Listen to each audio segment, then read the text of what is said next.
Jóvenes, buenos días. ¿Cómo se encuentran? Espero que sí se encuentren bien. El tema de hoy día vamos a tocar ya lo que es defensa nacional. Defensa nacional, a ver. Cuando nosotros nos referimos de defensa nacional, estamos hablando de un término que proviene del latín, que es defender, y su significado es defender, ¿no? O hacerle frente a un ataque. Bueno, esto también hay que tener en cuenta que es la supervivencia que el hombre ha tenido en todos nuestros eventos o nuestro proceso histórico que dependió de esta acción, ¿no? Siempre tuvimos que defendernos de la naturaleza, de los animales, y esto no es erróneo afirmar que desde el origen del hombre también se origina lo que es la defensa, ¿no?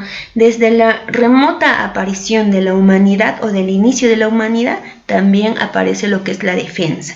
Entonces, con los siglos y ya asociados al concepto de la nación, este término de defensa extiende sus alcances, ¿no? Son más semánticos y se transforma entonces en una palabra que designaba una política de Estado y que esta visualiza la seguridad de toda una comunidad organizada, o sea, de su subsistencia y salvaguardar el desarrollo. Entonces, ve que es muy importante conocer lo que es la defensa nacional. Por lo tanto, bueno, en este caso solo defensa, ¿no? La defensa va a ser la forma de oponerse a una amenaza, a un peligro. La seguridad es mucho más existente y mucho más difícil que el ser humano pretende alcanzar. Tiene un carácter más preventivo, utópico, al tratar de mantenerse de fuera de todo tipo de peligro, de riesgo, de las personas, de los bienes, o sea, de fuera de todo tipo de amenazas.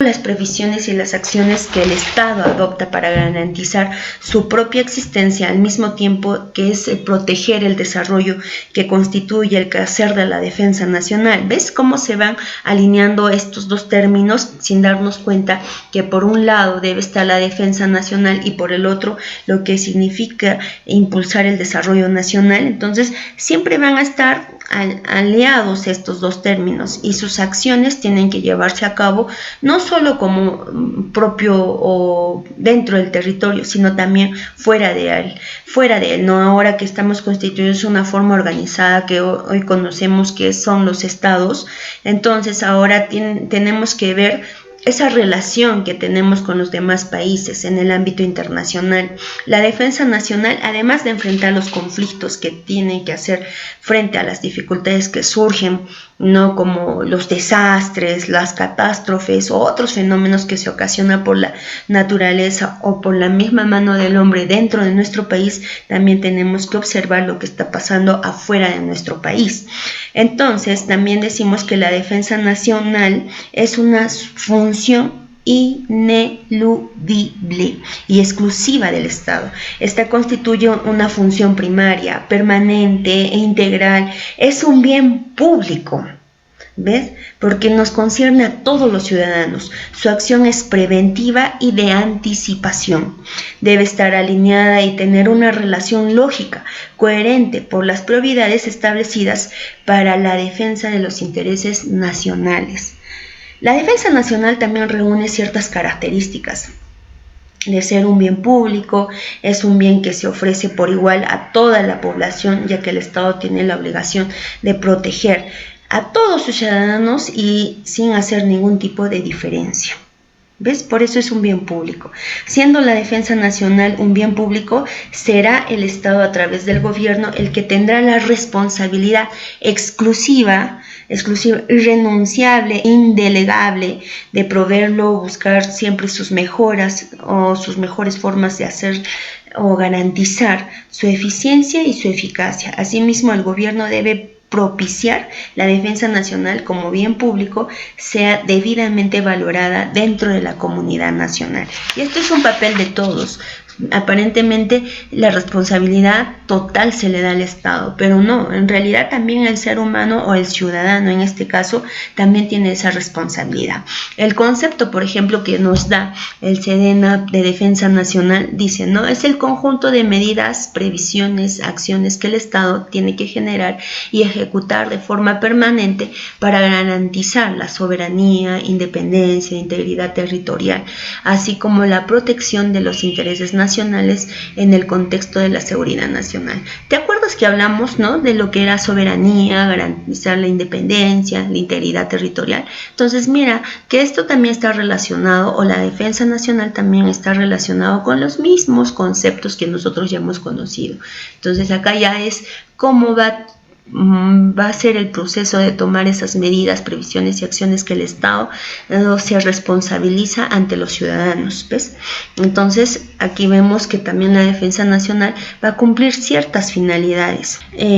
Su finalidad para contribuir o lograr lo que es dar la seguridad nacional es, por ejemplo, garantizar y proteger la independencia, la soberanía, la integridad territorial, permitiendo al Estado actuar con autonomía en el ámbito interno y externo, libre de toda subordinación, de injerencia de cualquier otro Estado o potencia extranjera, ¿no? Es lo que uno debería de lograr. Pero alguien me puede decir, pero Miss, la realidad es diferente. Sí, por supuesto, tienes toda la razón. A veces por una situación económica tenemos ciertas influencias, no tenemos cierta dependencia ante otros estados. Luego también va a ser garantizar la plena vigencia de los derechos humanos y proteger a la población de las amenazas contra su seguridad, que van contra su seguridad. Entonces, ¿ves? Seguimos hablando con respecto a los derechos humanos, los derechos fundamentales de la persona. Es muy importante que nosotros también lo garanticemos, así como también cumplamos, ¿no? Por eso decimos que nuestros derechos terminan cuando inicia las de la otra persona. Ahora, otro aspecto, otra finalidad que tiene es enfrentar con éxito las resistencias y obstáculos que otros estados o actores no estatales opongan al logro o consecución de nuestros intereses nacionales, lo que significa que nosotros tenemos que romper todos esos obstáculos que nos van a obstaculizar para que nosotros sigamos impulsando y creciendo de acuerdo a los intereses nacionales que encontremos dentro de nuestra población. Otro aspecto es garantizar el ordenamiento público, jurídico, administrativo del Estado democrático de derecho, generando ciertas condiciones para lograr el desarrollo nacional y el bienestar de todos los peruanos. Entonces, ¿cuán importante será nuestro ordenamiento político? Porque ahora, por ejemplo, tenemos ciertas acciones que están pasando en la actualidad y nos forman inestabilidad. Entonces, lo mismo también, ¿no?, con respecto a lo jurídico, porque hay normas que no se cumplen, hay normas que no garantizan estos derechos. La defensa, la legítima defensa, por ejemplo, cuando es ejecutada por un miembro de la Policía Nacional del Perú o del Ejército ante la delincuencia. Entonces, vemos que todavía estas personas sufren ciertos obstáculos al cumplimiento de estas normas, ¿no? Entonces les dicen abuso de autoridad, etcétera. Entonces hay muchas formas en las que nosotros tenemos que conocer nuestras normas. Ahora, cuando hablamos de lo administrativo por el Estado, estamos hablando por esas condiciones que nosotros debemos de lograr para el desarrollo nacional y el mismo bienestar de nuestros peruanos. Luego también garantizar la concreción de los intereses nacionales, particularmente no relacionado a la biodiversidad, al medio ambiente, al uso sostenible de nuestros recursos naturales. Asimismo, el patrimonio, la infraestructura nacional frente a los desastres causados por los fenómenos naturales o por la acción del mismo hombre, ¿no? Los valores morales, los valores espirituales nacionales, respetando esas características multiétnicos que hoy por hoy inclusive ya se transgiversan de diferentes formas. Por ejemplo, la festividad de la Virgen de la Candelaria, ¿no? Entonces es una veneración que se hace inclusive a nivel mundial. Pero sin embargo, hay acciones que el mismo hombre realiza y hace que se pierda esta creencia, por no decirlo así, ¿no? Entonces, cuando decimos lo intercultural de la nación, es para propiciar el fortalecimiento de la cohesión social y la misma identidad nacional. Entonces, es muy importante impulsar para el Estado la identidad nacional que va a tener. frente a sus ciudadanos. Para esto también vamos a encontrar ciertas características de la defensa nacional, y esto ya es un instrumento que el Estado tiene que utilizar. ¿Para qué? Para garantizar la seguridad frente a la nación. Por ejemplo, decimos que es permanente porque la defensa nacional debe ser organizada con carácter, como su nombre lo dice, permanencia, cualquiera que sea la circunstancia, es decir, que sus provisiones, sus acciones se realicen tanto en la época de paz como en los tiempos de guerra.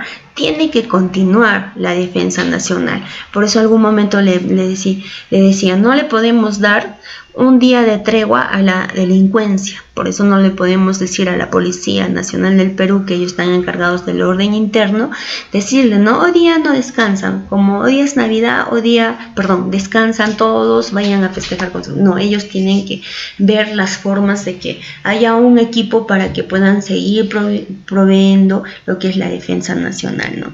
También decimos que es dinámico y se adecua a los cambios, porque se adecua a los cambios a las circunstancias que se presentan, de acuerdo con la naturaleza o las amenazas de cualquier otro tipo. Por ejemplo, cuando fue la pandemia, ¿quiénes estuvieron afuera en las calles? La Policía Nacional, así como el Ejército Peruano, porque era parte de defendernos por un enemigo invisible, que no podíamos verlo, que no lo podíamos palpar y no sabíamos cómo combatirlo, ¿no? Entonces teníamos que nosotros de alguna manera adecuarnos a ese cambio, ¿no? También decimos que es integral y decimos que se compromete a todo quehacer nacional, así que todas las personas naturales, jurídicas del país hacen frente a estas crisis o a estas amenazas que se producen o aparezcan en los ámbitos internos o externos. Entonces, por eso decimos que es integral. En la misma pandemia también nos ha enseñado esa integridad, ¿no? Por ejemplo, cuando nos tuvimos que de alguna manera todos proteger, y esto fue tarea de todos, en el sentido de que nos dijeron de que tenemos que andar con los barbijos, algunos usar alcohol, ¿no? Entonces fue integral, de norte a sur, de oeste a oeste, tuvimos ciertas reglas que nosotros cumplimos. Ahora, también decimos que es sistemática, ¿no? Sistemática. ¿Por qué? Porque se prepara, se ejecuta a través de un sistema de seguridad y también a través del sistema de defensa nacional, que comprende los más altos organismos responsables de la defensa nacional, bajo la dirección del presidente de la República. El sistema funciona bajo una orientación común sustentada en la doctrina de seguridad y defensa nacional.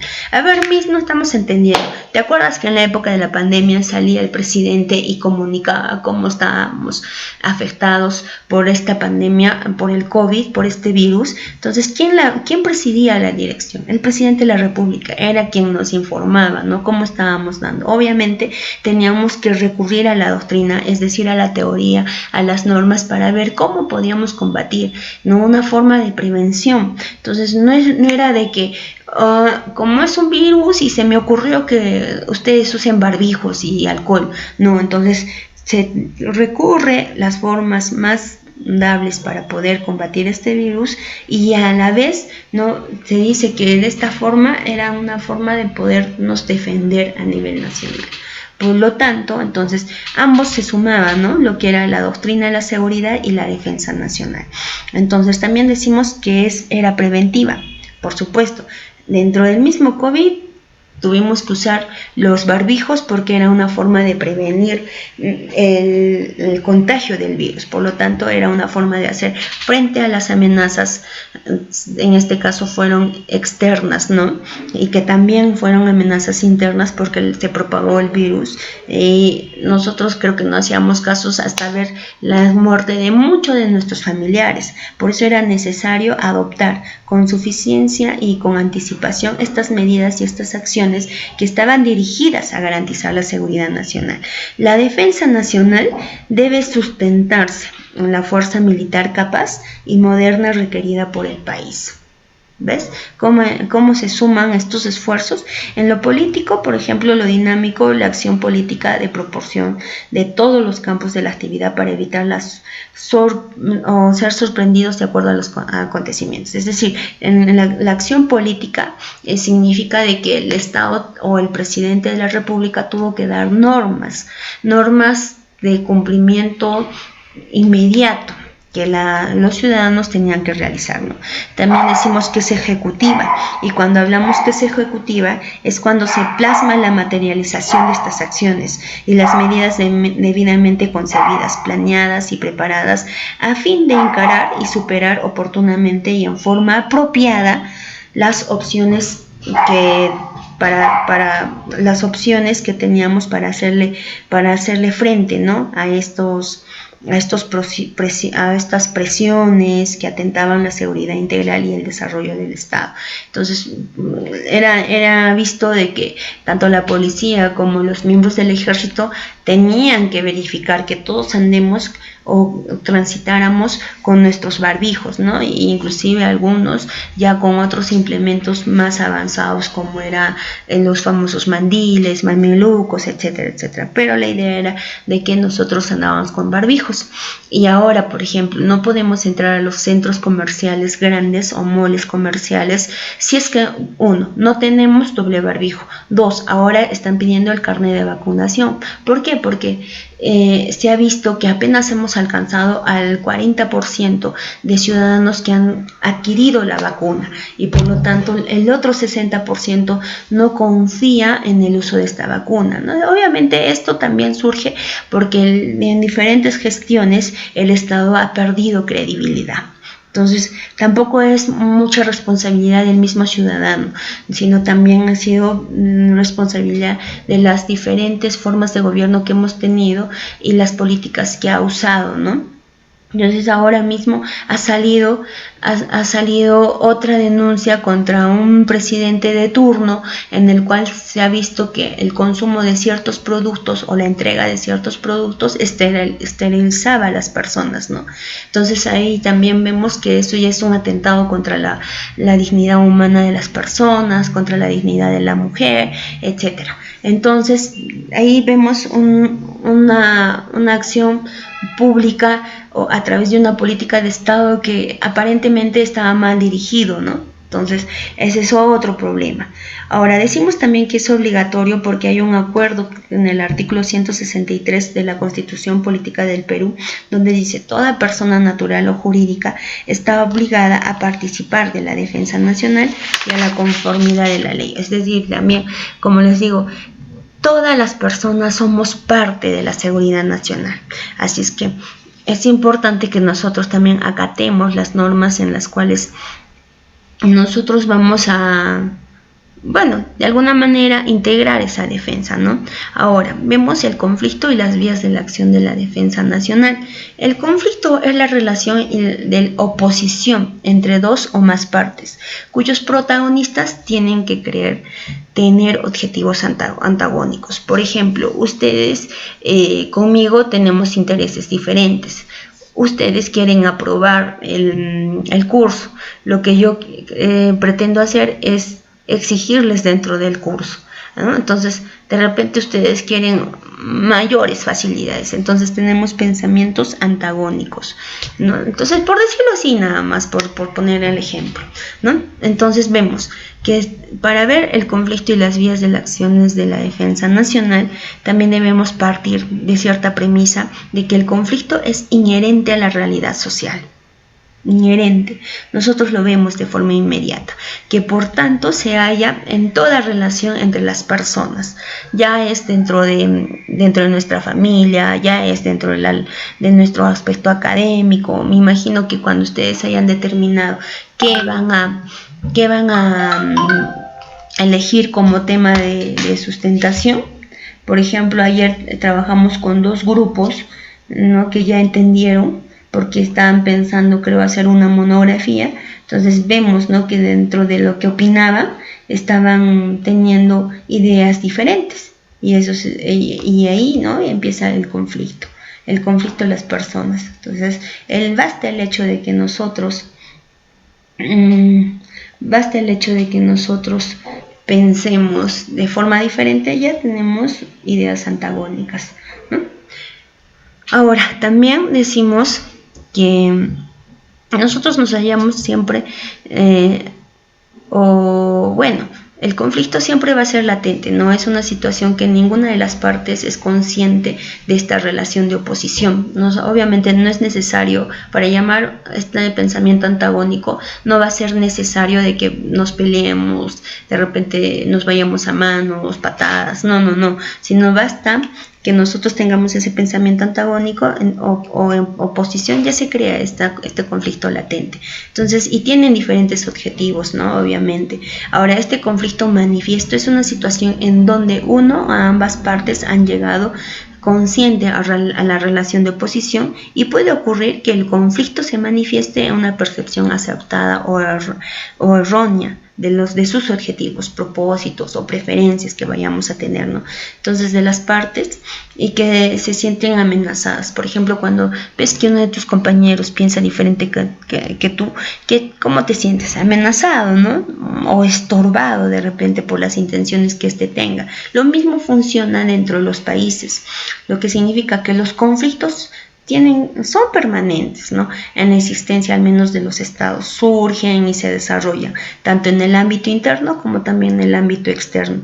Tienen significados diversos para su seguridad interna como externa, ¿no? Los conflictos más significativos o típicos, por ejemplo, podemos ver las guerras, la subversión o las luchas que vemos, ¿no? La guerra es una situación, por ejemplo, transitoria de violencia organizada entre dos o más estados que se ocurren en confrontación integral, principalmente al enfrentamiento armado para imponer la voluntad ante el adversario, ¿no? La guerra tiene por finalidad última y principal imponer la voluntad propia a la del adversario respecto a poner, ¿no?, la idea dentro del adversario. Y lo estamos viendo, por ejemplo, en la guerra de Afganistán con Estados Unidos. Entonces es una forma de observarnos en pleno siglo XXI este conflicto bélico, ¿no?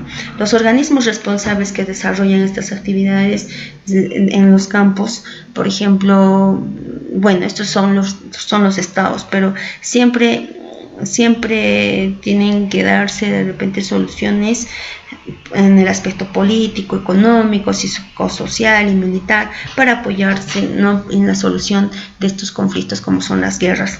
Ahora también la subversión, ¿qué es lo que nos ha pasado? Es un proceso que un grupo organizado o un sector de la población, actuando principalmente en el interior de nuestro país, con y sin apoyo de repente del exterior, ¿no?, como es el MRTA, el Sendero Luminoso, ¿no?, al margen que ven que pueden existir al margen de todo ordenamiento político, de todo ordenamiento jurídico, administrativo establecido, y busca capturar del poder o del cambio ciertas estructuras para que haciendo uso también de violencia, ¿no? Estos organismos responsables desarrollarán actividades de repente en los campos políticos, económicos, psicosocial, militar, para neutralizar o eliminar las causas que lo originaron, ¿no? Entonces son grupos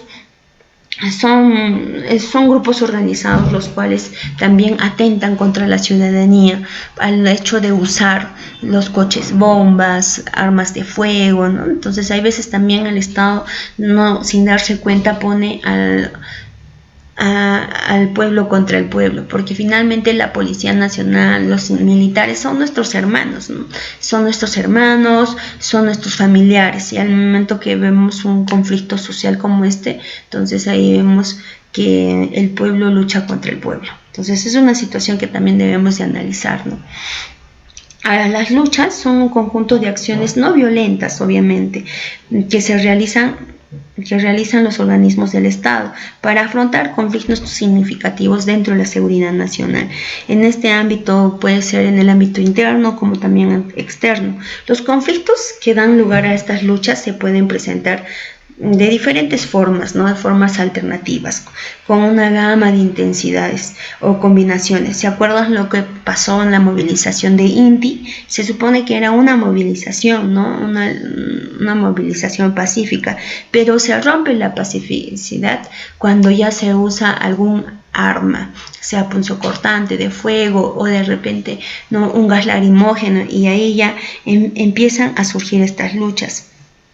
Entonces los conflictos que dan lugar a estas luchas se pueden presentar de forma simultánea inclusive.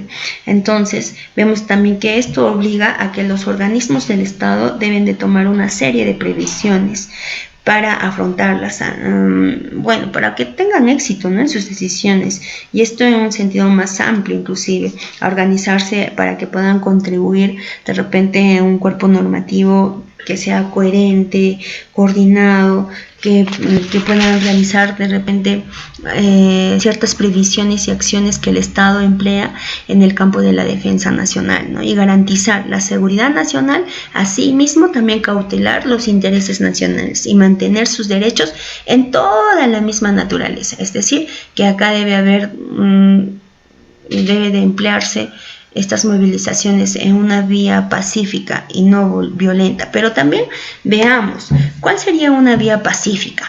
Que acá utilizan medios y procedimientos de carácter no bélico, ¿no?, cuando hacen las movilizaciones.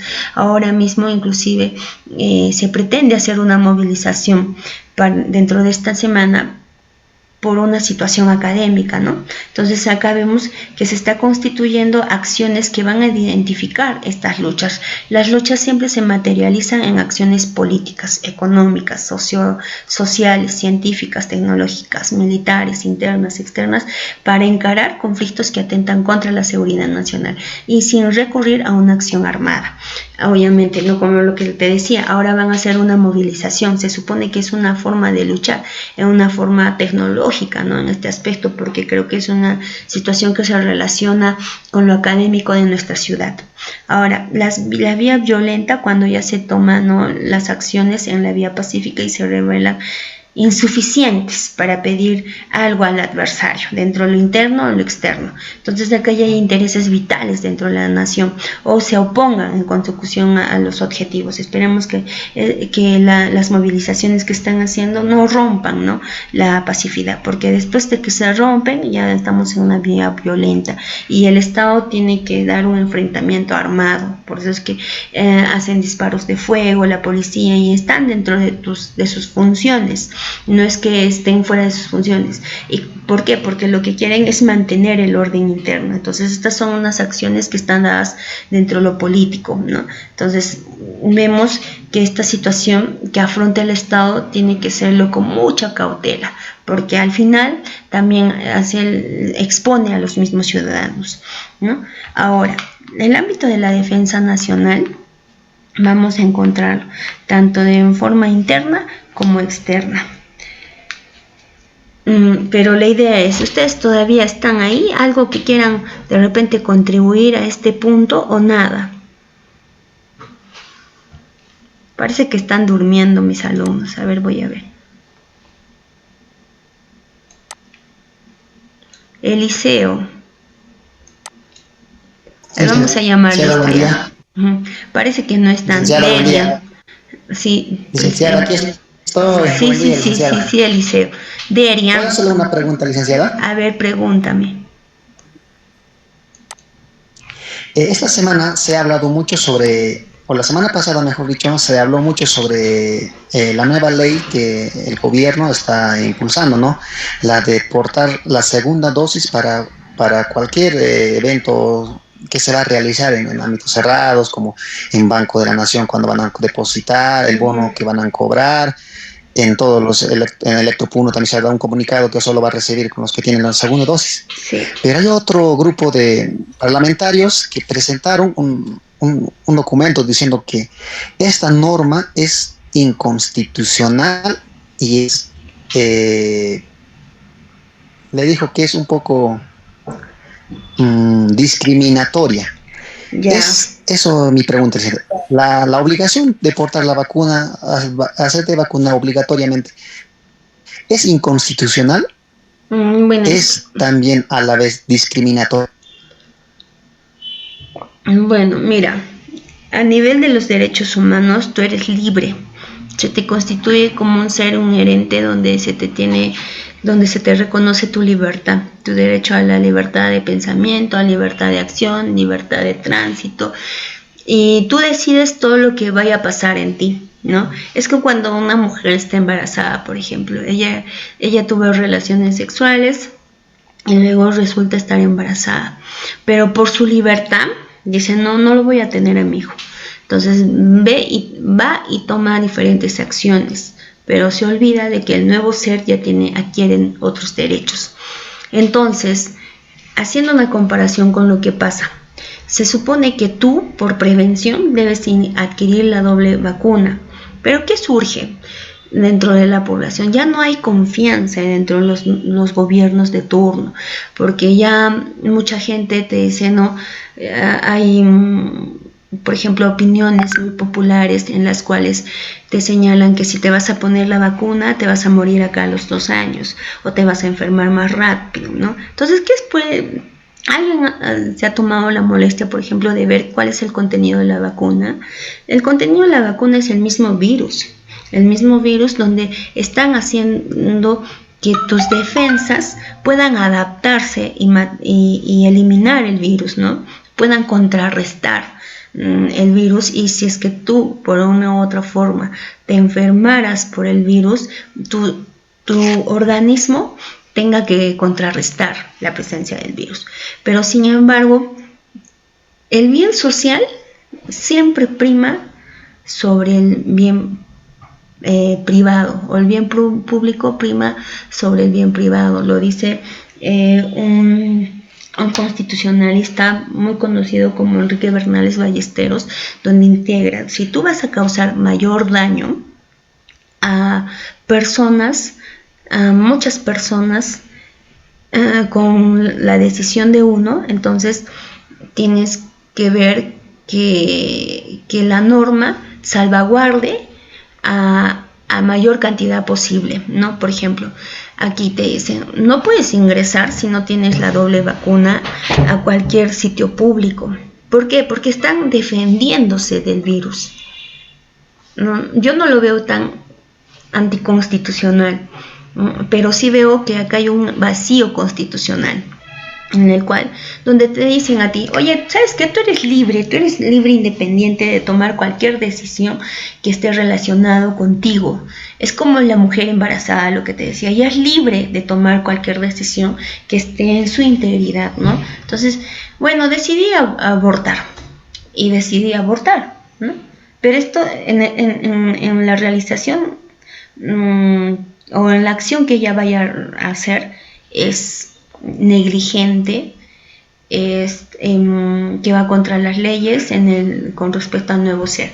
En el caso de que tú no quieras ponerte, por ejemplo, la vacuna, también tú estás actuando de forma negligente, porque tú puedes afrontar de repente por tu forma de alimentación o por tu forma de crianza, etcétera, etcétera, ¿no?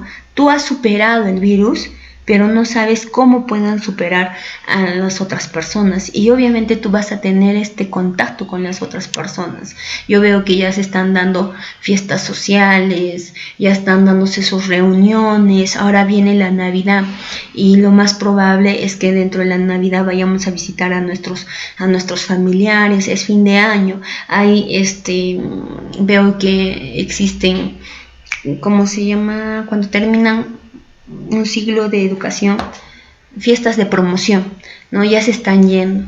Ahora, yo no sé si ustedes sepan, pero si es que han leído un poquito más la información de los periódicos con respecto al COVID, otra vez están subiendo el índice de contagio y el índice de muertes. Obviamente no como la primera vez, pero sin embargo ya está aumentando las muertes de las personas, ¿no? Por ejemplo, yo estoy un poquito más informada de Yunguyo, debido a que tengo un familiar de que trabaja ahí, ¿no? Conversábamos ayer, he tenido 3 muertos en esta semana por el COVID, me decía. Entonces, había una temporada donde ya se neutralizó esto, y 3 muertos yo creo que es mucho para una semana por el COVID. Y así, con estas reuniones vamos a aumentar también estas situaciones, pero la idea es de que tú, a través de las vacunas, actúes de forma de prevención, y es una forma de hacer defensa nacional, porque tú estás viendo, ¿no?, en todos los ámbitos de cuidarte sobre la amenaza de este virus, y también estás resguardando a tus familiares, y tus familiares de repente en la misma comunidad, porque tú integras con el niño, y recuerda que el niño es quien más que con mayor facilidad afronta el virus. Por eso es que no ha habido muchas muertes dentro de esta población, ¿no? Entonces, pero ese mismo niño tú lo llevas a determinados lugares, a los mercados y todo eso, y pueden ser portadores del virus. Entonces, ¿qué estás haciendo? Estás atentando, estás exponiendo a la población. Entonces, mucho anticonstitucional no lo veo. Y te acabo de leer la norma en el artículo 163, si es que mal no recuerdo, donde decía, ¿no?, dentro de la Constitución dice: toda persona natural está obligada a participar en la defensa nacional. Está obligada, te dice. Si no, te tendré que denunciar por exposición a la comunidad, ¿no? Entonces, desacato a la autoridad. Se supone que las vacunas son gratuitas y nada te impide utilizarlas. Pero como te digo, también hay un descontento de la población en el cual ya no confía en estas nuevas políticas del Estado, y no sabemos, ¿no?, si es que más adelante se pueda cumplir, que realmente todos tengamos que morir a los 2 años de cumplido al ponernos nuestra vacuna. No sabemos si es mito o realidad, ¿no?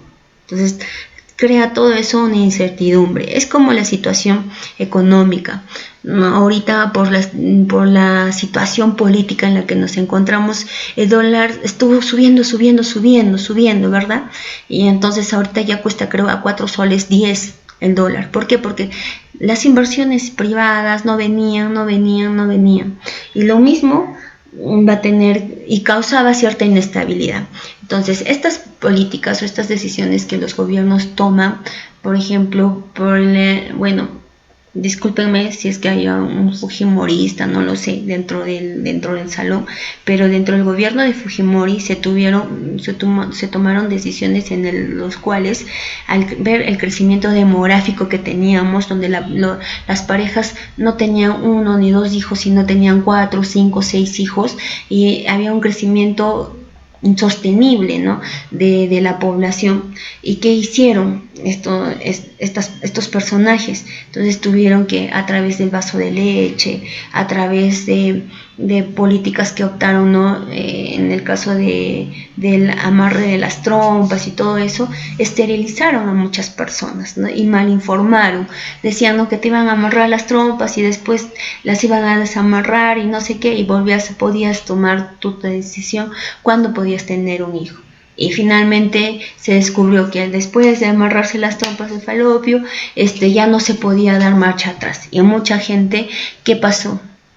Se encontró inestable. Y es lo mismo que está pasando con las vacunas, ¿no? Ya no hay esa confianza ni esa credibilidad.